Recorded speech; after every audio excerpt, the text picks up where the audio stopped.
I think you will like this lecture, not because I'm going to show you something new, and not because I will ask you to do something more during your examination.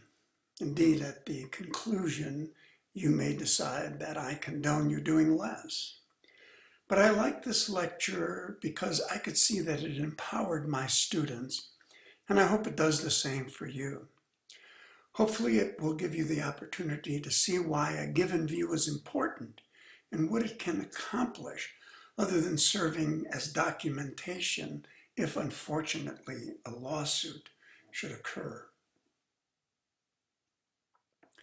I don't think I need to convince you that central nervous system anomalies are among the most diverse, complex, and devastating of the abnormalities we seek during a second trimester obstetrical sonogram. My philosophy is that if there is one organ where every cell needs to be in exactly the right place, it is in the brain. And therefore, the possibility of missing one of these lesions is among our greatest diagnostic fears. You're also aware that there are numerous CNS anomalies. They all have funny names. They all have multiple variations on the theme. So I have chosen this particular list: holoprosencephaly, septo-optic dysplasia, inferior vermionagenesis, because frankly, I would hope that these would strike fear into your heart. They certainly strike fear into my heart. So what should our approach be? What do these anomalies look like? How do we diagnose them? And what are their implications for normal development? But very importantly, none has an incidence of greater than 1 in 1,000. And so how much effort is reasonable to try to identify one of these anomalies? There are two possible approaches to the problem. Unfortunately, this is the method that I had to adopt as I was learning how to do prenatal diagnostic sonography in an era when there was no such thing as prenatal diagnosis. So I had to study, memorize, and scan until my eyes pretty much spun around in my head. The other possible approach is to find a sequence of views that, once shown to be normal, would exclude virtually all anomalies. The question is, can a reasonable number of views accomplish this task? If the number turns out to be 50 views, then there is really no difference between approach number 1 and approach number 2. We could call approach number 1 the positive approach. This is the notion where we want to find the disease and characterize it. This is the detailed sonogram for every one approach. And interestingly, maternal fetal medicine specialists have adopted this approach. Approach number 2 is the negative approach. This is the exclude disease approach, or the basic sonogram for everyone approach. This happens to be the approach to which I subscribe.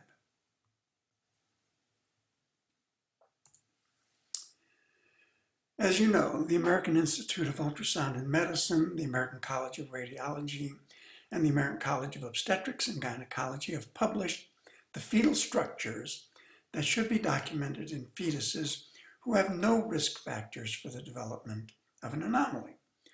And you can see that as they compiled this list, without question, central nervous system anomalies were clearly on their mind. 40% of the images were dedicated to the identification of fetal central nervous system anomalies. And in fact, since we predominantly look at the spine for the detection of myelomeningoceles, we could include that as well. When we look at that list, it is wrong to assume that these views are of equal value. They are not. A view of a normal four-chamber view of the heart is far more valuable than a view of a stomach full of fluid. They are not equally easy to obtain. This will not be news to the sonographers in the audience. Learning to do the right ventricular outflow tract view was one of the most challenging technical things I ever learned in diagnostic sonography. By contrast, if you can't get a picture of a normal filled urinary bladder in a fetus, you're really in the wrong business. And they are not equally easy to interpret. It is much more difficult to interpret a four-chamber view of the heart than to decide whether the urinary bladder is full or empty. In addition to all of the problems in diagnosing central nervous system anomalies, we have the further complication that we are imaging the most dynamic organ system in the development of the fetus. The good news is, however, that most of the change we see from 14 to 40 weeks is hemispheric growth.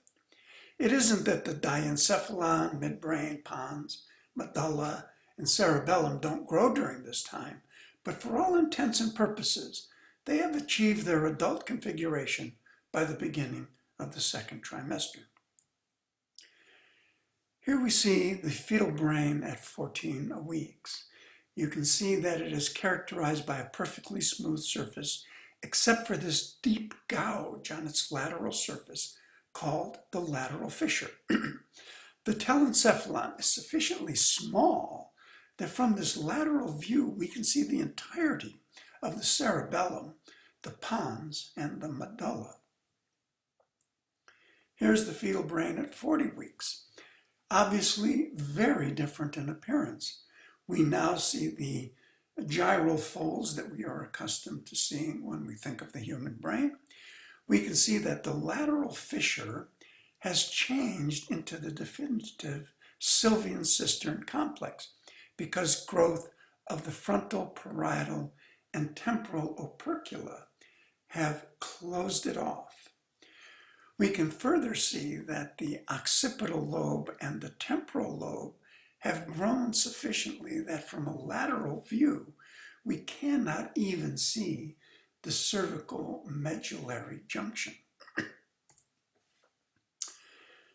These changes in the growth of the telencephalon, however, do dramatically influence ventricular morphology. Here at 14 weeks, you can see the lateral ventricle characterized by being largely filled with choroid plexus. There is, however, no choroid in the frontal horn of the lateral ventricle. You can look at the cranial caudal dimension of the frontal horn and see that it is approximately the same as the cranial caudal dimension of the body of the lateral ventricle. Also, you will notice that there is no visible occipital horn and only a rudiment of a temporal horn. Just 10 weeks later, you can see that the frontal horn has narrowed down. Why? Because as the caudate nucleus grows, it coves out the frontal horn into the narrow slit that we are accustomed to seeing in CT scans of children and adults, much narrower than the body of the lateral ventricle. You can see as well that a definitive and adult-appearing occipital horn has developed, as well as a well-developed temporal horn. In the axial view, we can see the position of the atrium of the lateral ventricle. And what you can see here is that over that same period of time, while all of those changes were occurring in the frontal horn, temporal horn, and occipital horn, the atrium of the ventricle remains stable. Here in the same fetus at 27 weeks, the end of the second trimester, and well into the third trimester, the dimensions of the ventricular atrium remain stable.